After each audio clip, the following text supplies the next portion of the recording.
Hello Capricorn, Capricorn Rising and Capricorn Moon people. This is your weekly astrological and card forecast for the week starting October 24th, 2016. And a quick reminder to you guys, some folks have been leaving some comments on the videos. I can't book your readings on YouTube directly. You do need to go to my website, integrativemysticism.com, because I do have the appointment scheduler just right there on the website during checkout. So if you want to get a session, you do need to do that, because that's what everyone else is doing, so email tag, no good. But also, if you can't do an appointment, I also have downloadable video files available you can keep on your computer or laptop, so there's always an alternative as well. So, what is going on with your astrology this week? Well, on Tuesday we do have Venus, the planet of love and affection and harmony, in your hidden zone, your 12th house of secrets, forming a tense square to Neptune in your 3rd house of communications. And this is kind of interesting because I feel like early on this week, Tuesday and Wednesday, a lot of you Capricorns are going to be getting a heads up about a plan of action that a friend or a colleague is going to be taking that you are meant to kind of keep to yourself. This is a heads up. This is not something necessarily that is good or bad, but this is something that you might want to consider, you know, either talking them into or talking them out of, because nobody else knows about this. Nobody else is allowed to know about this right now. It is a heads up, which means either a heads up to encourage them or a heads up to discourage them if you feel like that is necessary.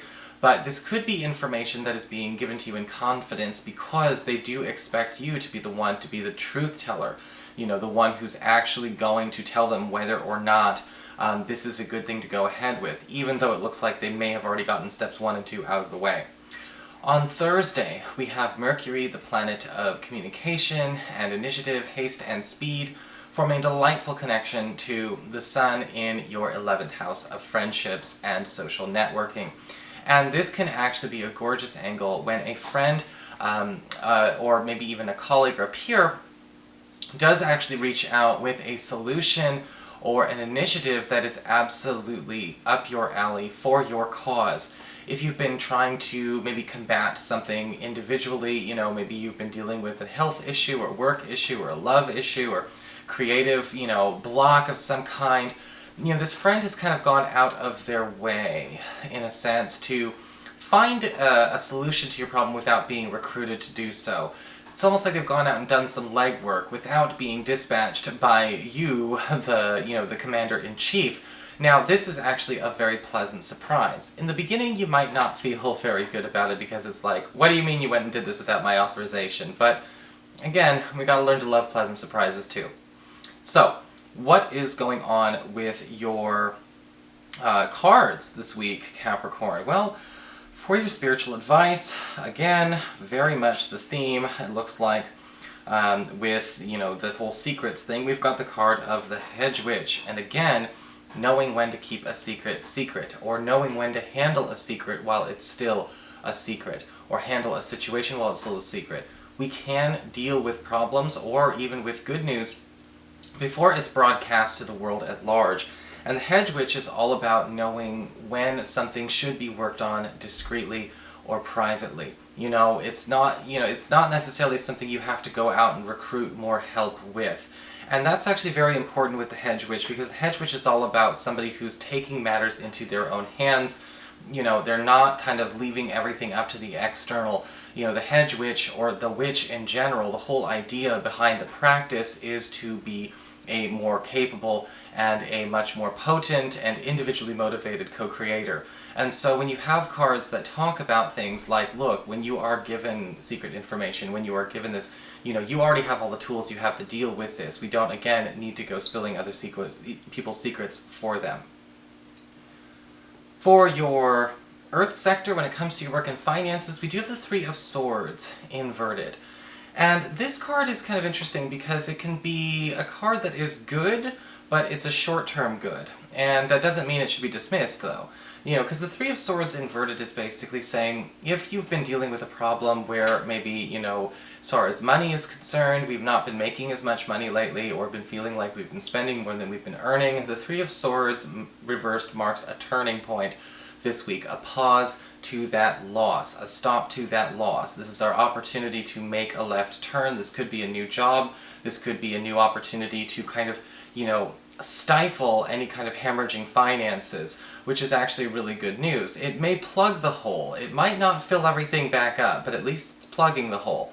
For those of you who are currently, doing okay financially, and maybe you're not looking for a new job, the Three of Swords inverted is showing up in a different way. It's showing up as more of a discussion of maybe some politics at the office, or, with your job or with your business, where folks that we've been having some challenging communications with are trying to make peace, but they're trying to make peace with a coat of whitewash. And it's going to be up to you to decide if this is acceptable, or the terms of peace are acceptable here.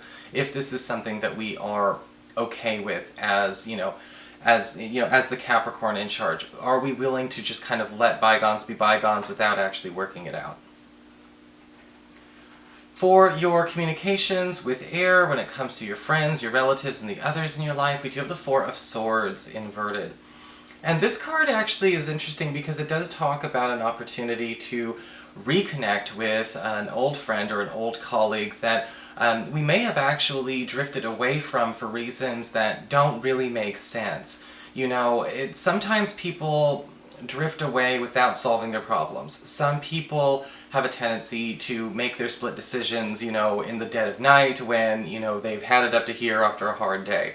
And that's not always the most sensible or sound way to make one's conclusions about life. And with the Four of Swords inverted, if there have been any friendships or even family relationships that have been challenged lately, because people have been making those kinds of split decisions under that kind of duress, we are going back and, and kind of patching that up. We're trying to take back or take off the table things that never should have been put on in the first place for the sake of healing this bond. Okay, so it looks like a lot of this week is talking about reparations, and a lot of reparations going around for the Capricorn people. For your challenge this week with fire, we do have the King of Wands upright. So this card's kind of interesting because with the King of Wands upright, we don't really necessarily have a bad influence here. But our challenge may be allowing this person to kind of do something out of our norm, if that makes sense. The King of Wands can show up as a fire sign, an Aries, a Leo, or a Sagittarius, or somebody with, a lot of that fire in their chart. But with the King of Wands upright, it's basically somebody who is, again, working or acting on our behalf, maybe at our request, but at the same time with the King of Wands, they are kind of not really doing it our way. And sometimes we have to decide whether or not the ends justify the means with this, because they might be going about it in an order of operations that's completely contradictory to your comfort zone. But it may be worthwhile to let them do their thing. For your emotions with water and your romantic life, we have the Eight of Wands upright.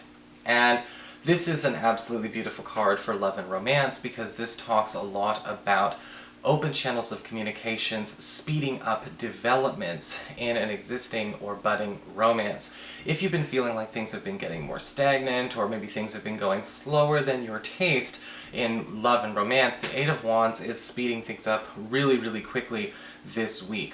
If you've been feeling like maybe a crush or a love interest has maybe drifted, and maybe communications have fallen a bit short, or maybe communications have been falling short with a partner, maybe just schedules have been clashing, whatever, what have you. The Eight of Wands is kind of saying this is an enormous catch-up period. And again, all of these cards are talking about catch-up and reparations this week. And sometimes we have to pay attention to where we have to really kind of look and see, are we more attached to how frustrated we've been, or are we more interested in the reparations this week, Capricorn, in the opportunity to fix things? Because sometimes we can get stuck in the frustration, in the anger, in the disappointment, almost to the point where we accidentally prefer to stay that way than to have it be over. So I don't think a lot of you are going to be put up against the wall in that way, but because I am, knowing that a couple thousand people are going to watch this video, sometimes the stronger examples and illusions are necessary. So that is your forecast, Capricorn. I hope you enjoyed it. If you did, please like, share, and subscribe. You know I appreciate it. And of course, if you'd like to get a session, you can always follow the links below or go to integrativemysticism.com.